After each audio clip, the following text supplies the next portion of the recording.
Bismillahirrahmanirrahim. Assalamualaikum warahmatullahi wabarakatuh. Sebelumnya mohon maaf mengganggu waktu Ibu.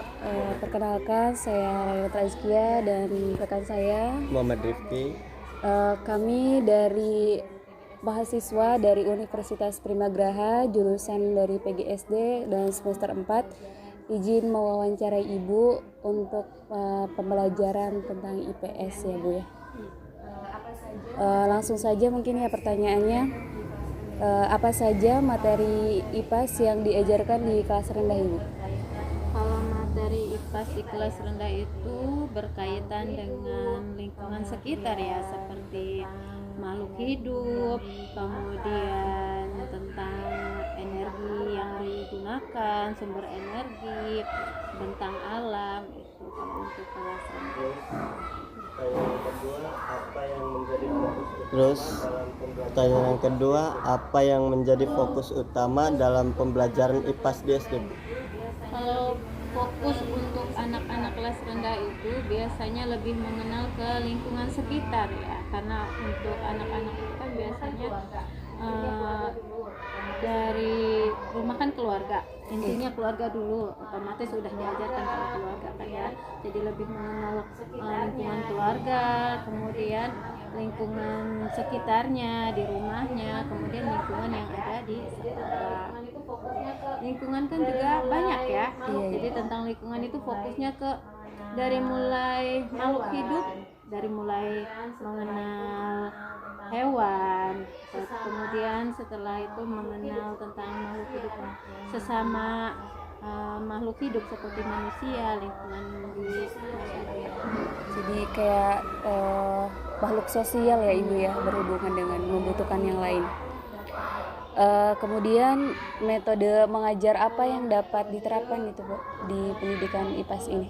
Kalau metode untuk kelas rendah itu lebih ke praktik ya, seperti praktiknya itu seperti bereksperimen, kemudian memecahkan masalah, problem solving. Kalau kelas rendah itu lebih senang ke praktek, jadi lebih fokus gitu ya, seperti kemarin juga bereksperimen tentang membuat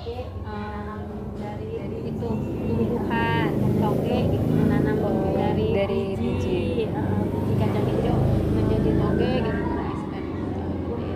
Kemudian mengenal tentang tumbuhan juga langsung lihat keluar, melihat tumbuhannya gitu, seperti melihat pohon mangga, dari mulai lihat batangnya, kemudian daunnya, jadi lebih ke secara langsung.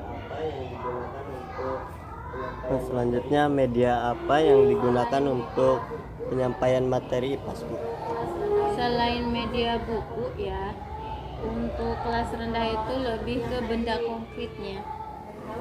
Jadi kalau seperti yang tadi diberitahu, kalau misalnya membedakan untuk melihat makhluk hidup, prakteknya lihat lingkungan sekitar, seperti tadi ke pohon, melihat langsung pohonnya, bagian-bagian tumbuhan, kemudian juga waktu itu praktek tentang hewan, bawa ikannya, jadi anak tuh melihat oh yang mana yang sirip, mana yang ekor.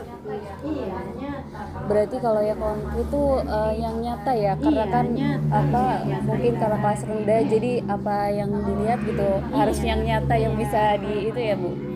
Nah kalau untuk tantangan Ibu dalam penyampaian materi itu seperti apa ya Ibu? Kalau tantangan namanya di anak kelas rendah ya, anak kelas rendah itu biasanya kalau fokusnya tuh sebentar, nggak lama, makanya kadang untuk memotivasi anak nih, kan semua anak kan beda-beda ya, bermacam-macam, ada yang fokusnya sebentar, ada yang baru mulai udah bercanda, jadi lebih ke siswanya itu kita memotivasi siswa untuk belajar itu lebih seperti itu. Mungkin itu yang ingin kami tanyakan. Terima kasih banyak waktunya kepada Ibu ya. Sekian, terima kasih. Wassalamualaikum warahmatullahi wabarakatuh.